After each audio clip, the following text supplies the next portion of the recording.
and the news tonight. Court dismisses suit seeking removal of President Buhari from office. Federal government okays visa ban on election riggers. CSOs warn against losing foreign assets to reckless borrowings. While on the foreign scene, Peruvian president seeks early elections to end protests. Good evening, and we're glad to have you join us on the major reports. I am Olubomi Ajiboye Agbola.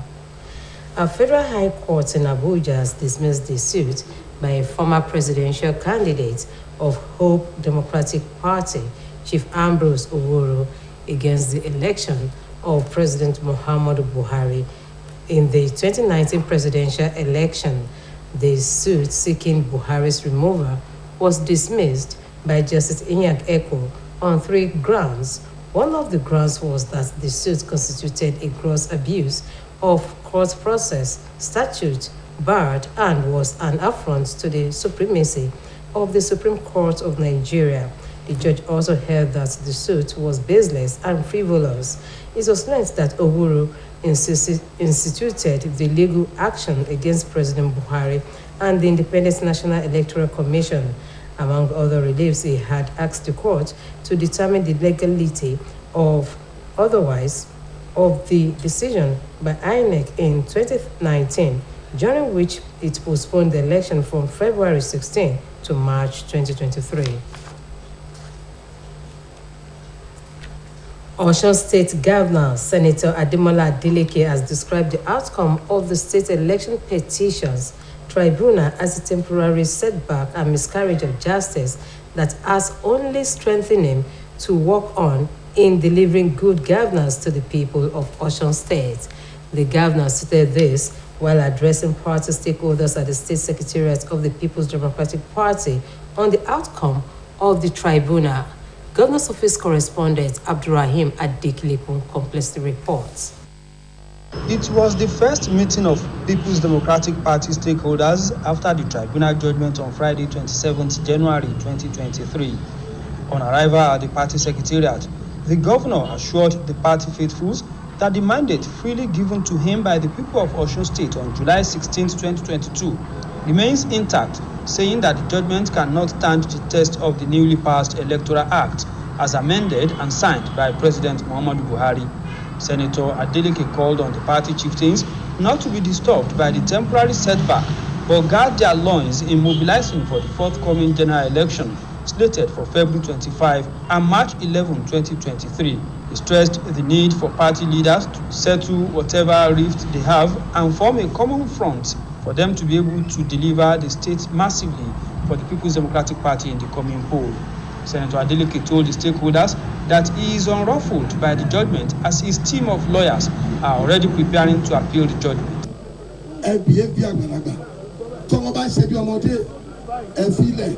For the purpose of this election, because at the end of the day,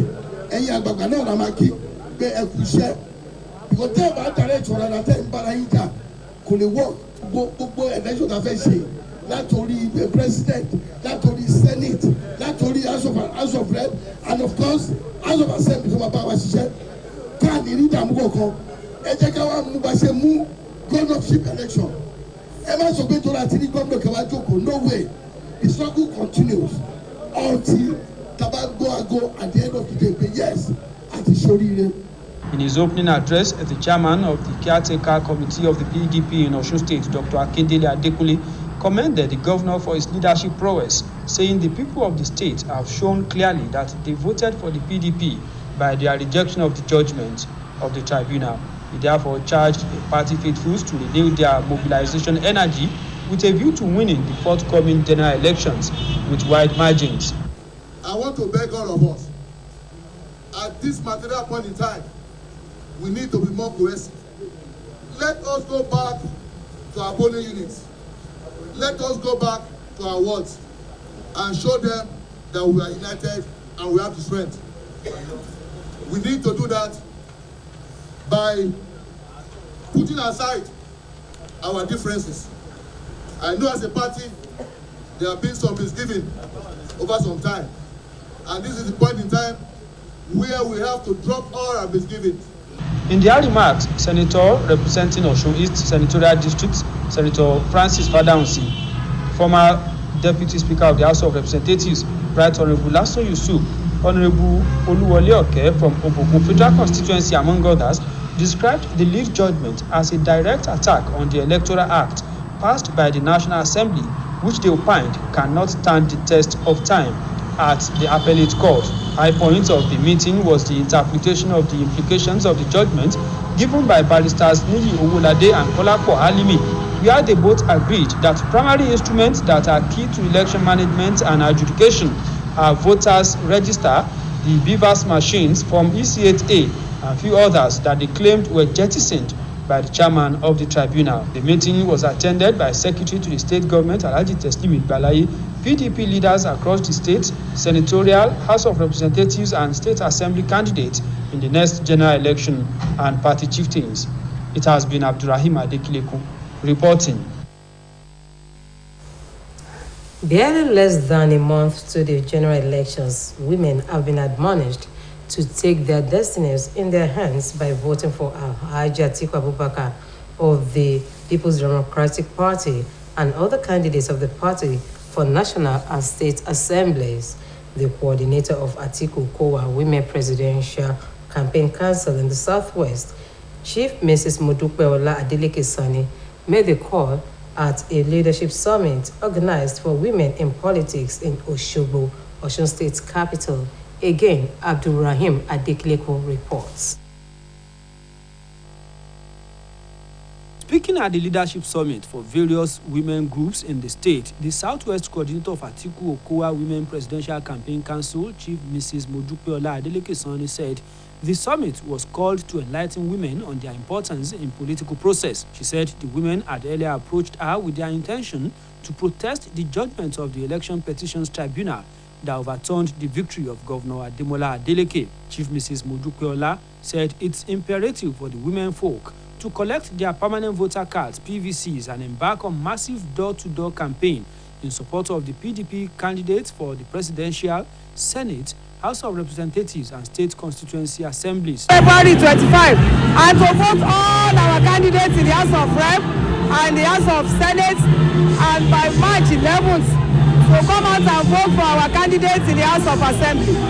That's why I called them in here today. That instead of them to go out there to go out and just protest, they should come here so that we can sensitize them. And as you can see, they appreciate what we did today. They were patient.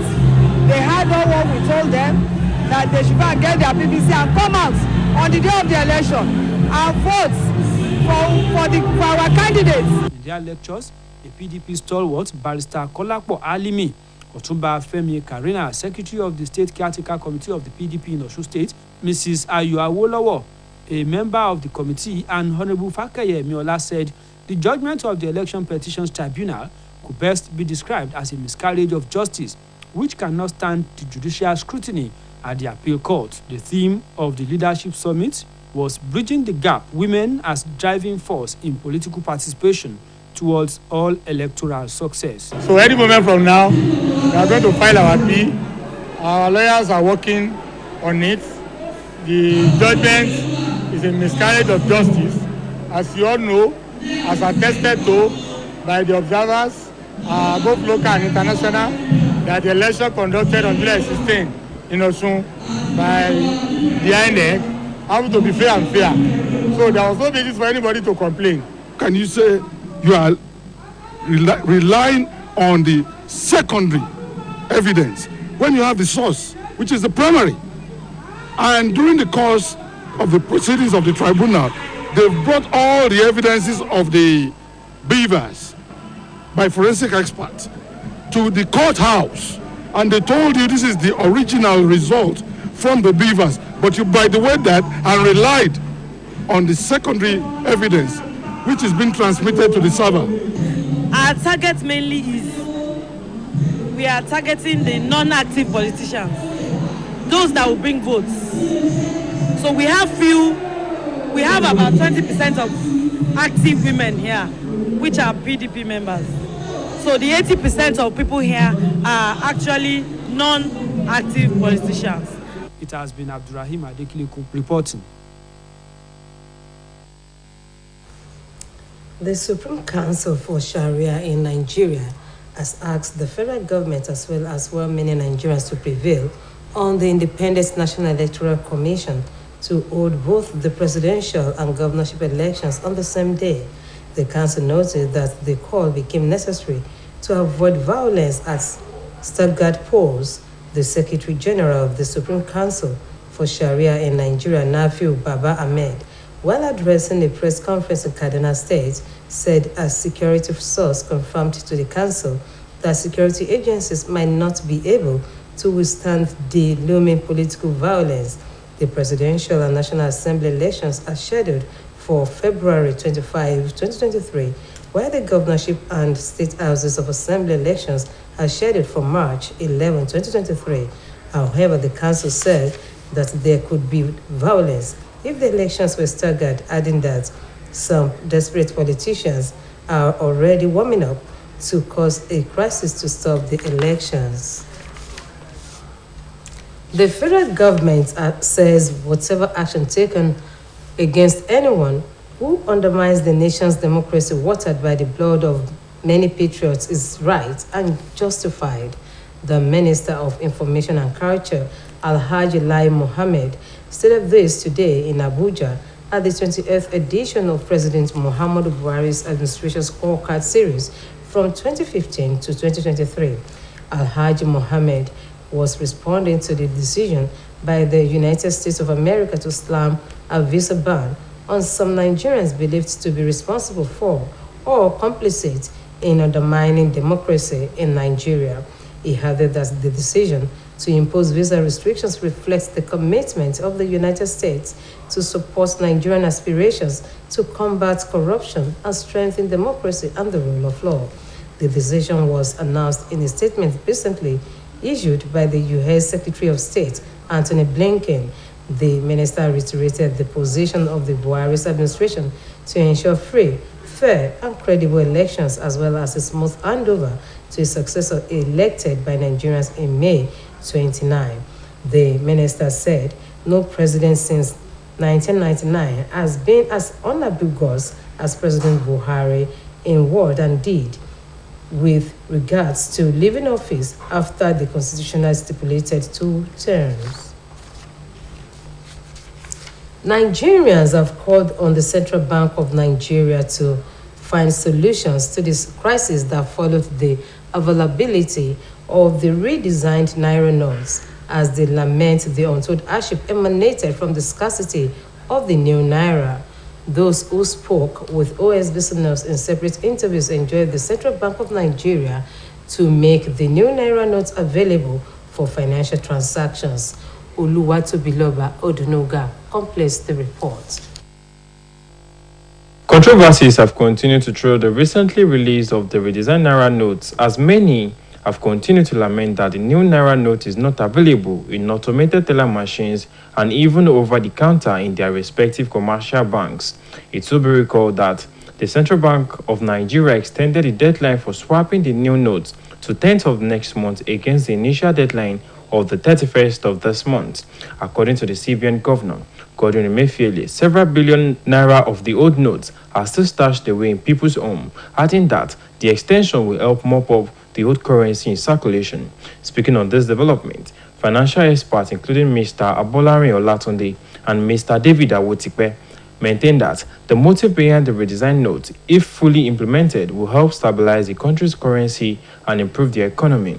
They however noted that the deadline for swapping the old notes was too short and urged the Apex Bank to ensure that the new notes are readily available in all automated machines as well as over the counter. If they want to do this, there should be enough time, because as they are retrieving the old notes, no substantial or no corresponding amount of the new notes to replace the old. So it means the CBN and the federal government, they are not prepared for this exercise, because if they, as part of the monetary policy, to control the excess money in the circulation. If they know that it's 3 million or 3 billion in the circulation, they should already have another new 3 billion new naira notes. So as they are retrieving the old, they will be pumping out the new notes. The CBN has to do more monitoring on the commercial banks. There has been a lot of allegation that the commercial banks are hoarding or sometimes selling off the new notes, which is not expected. So if the allegation is actually correct, I think the CBN need more monitoring on the commercial banks to ensure that the money being paid out on the counter and likewise on the ATM machines are new note. That's the best way we can have to ensure the money gets circulated. The financial expert also called on the Central Bank of Nigeria to ensure proper monitoring of the activities of all commercial banks across the country to prevent them from holding the new notes. Oluwa Tobiloba, Odunuga, Osbc News. Meanwhile, the House of Representatives has rejected the February 10 deadline for the phasing out of old currency notes announced by the Central Bank of Nigeria. The House of Representatives ad hoc committee on new Naira redesign and Naira swap policy described the new date as a mere political gimmick to further deceive Nigerians and worsen their economic and social livelihood. The development came as anger spread across the country over the scarcity of the new notes, with several banks' customers becoming stranded due to lack of access to the new notes. However, announcing the new deadline for the phasing out of the old 1,000 naira, 500 naira, and 200 naira notes, the CBN Governor Godwin Emefiele said President Buhari gave permission for the deadline to be extended to February 10 after his recent meeting with him.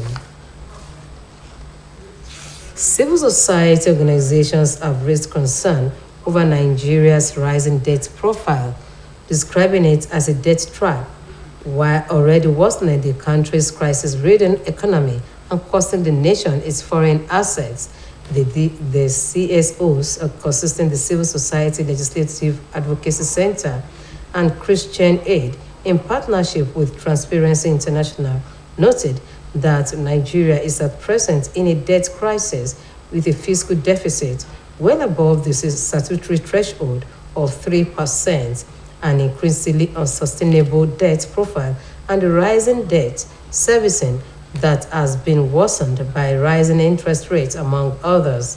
Speaking at a media briefing in Abuja, Executive Director Sislak Awal Mustafa Musa Rasfajani lamented that the National Assembly has failed in its constitutional duty of checkmating the excesses of the executive arm of government and is therefore largely to blame for the current debt crisis the nation is facing.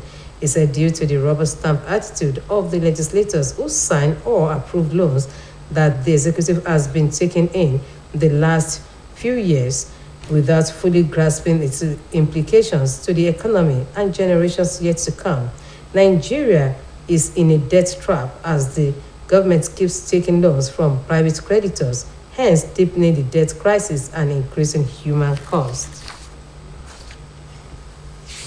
Investors and manufacturers have been implored to make Osun State their destination as she is blessed with rich human and natural resources.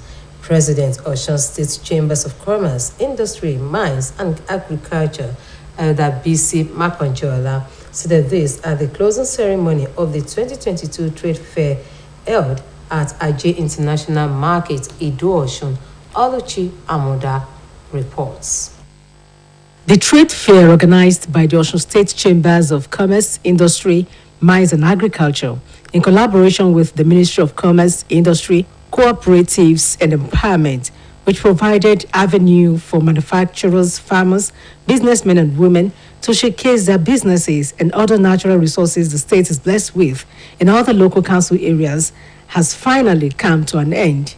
While speaking at the closing ceremony, President Osun State Chambers of Commerce, Industry, Mines and Agriculture, Elder B.C. Makonjola, stated that business is local and enjoined officials of all the local government areas that exhibited various items gotten from their local government to identify small businesses within their localities and develop them to build prosperity. People that came have seen the potentials of Osun. Osun is an agrarian state, and they have seen that we have a lot of raw materials coming out of our local governments, and this is a clarion call to our manufacturers and investors to come to Osun and set up their processing plant. In her address, the Coordinating Director, Ministry of Commerce, Industry, Cooperatives and Empowerment, Mrs. Kehinde Odediro, stated that the theme of the trade fair, which is leveraging on Africa Continental Trade Area for enhancing SME growth at subnational level, underscored the benefits derivable when non-oil sectors are developed. Mrs. Odediro, who added that the Osun State government is taking a giant step in building the economy to enhance prosperity, urged the participants to consolidate on the gains recorded for the economic development of the state. This year's fair has been rewarding and also achieved the set objectives. Let us consolidate on the gains recorded by following up on the relationship opened among business operators at this fair for mutually beneficial trades and investments. The event featured the presentation of certificates of participation to exhibitors and climaxed with the presentation of awards to the best local governments, where Ila local government took the first position, followed by Olaoluwa, which came second, and Boluwaduro took the third position. Oluchi Amuda, Osbc News. Sports segment.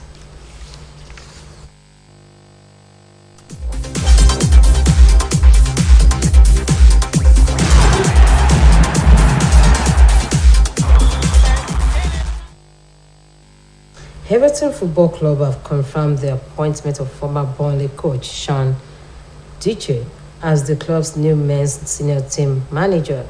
One of Premier League's most respected and experienced managers, Dyche will be supported by all three members of staff he previously worked with at Burnley.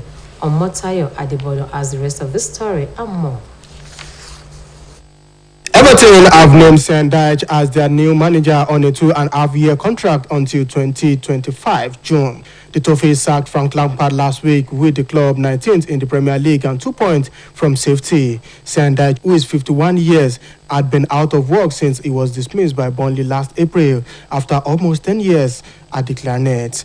Is Everton's majority owner Farid Moshiri's 7th managerial appointment since buying into the club in February 2016. Dyche, whose first game in charge will be at home against league leaders Arsenal in the top flight on 4th of February, said in a statement it was an honor to become an Everton manager. Dyche guided Burnley to 2 promotions from the Championship and 2 top-half Premier League finishes, including a first European qualification in 51 years after they finished 7th in 2017-2018. Everton have 18 games remaining after hosting Arsenal. Their next game is away to Merseyside rivals Liverpool on 13th of February. In the meantime, Novak Djokovic reclaimed top spot in the ATP rankings released today after winning his 22nd Grand Slam title at the Australian Open. The 35-year-old Serbian rose 4 places to dislodge Spain's Carlos Alcaraz, who missed the tournament through injury and dropped to second. Djokovic's 10th Australian Open title means he is world number 1 for the 374th week since July 2011. Greece Stefanos Tsitsipas, who lost to Djokovic in straight sets in yesterday's final in Melbourne, overtook Norwegian Casper Ruud in 3rd place, matching a career-best ranking he first achieved in August 2021. Andrei Rublev of Russia, dominated by Djokovic in his quarterfinals, climbed a career-best position of 5th. The shock elimination of Novak Djokovic, longtime rival Rafael Nadal in 2nd round saw the Spaniard drop 4 places to 6th in the latest ranking. Omotayo Adebodo, Osbc News. While on the foreign scene, Peruvian President Dina Boluarte made a renewed appeal for Congress to hold early elections as a way to end weeks of daily protest, warning that otherwise she will seek constitutional reform to make a vote happen. The South American country has been embroiled in a political crisis with near daily street protests when the then president, Pedro Castillo, was arrested after attempting to dissolve Congress and rule by decree.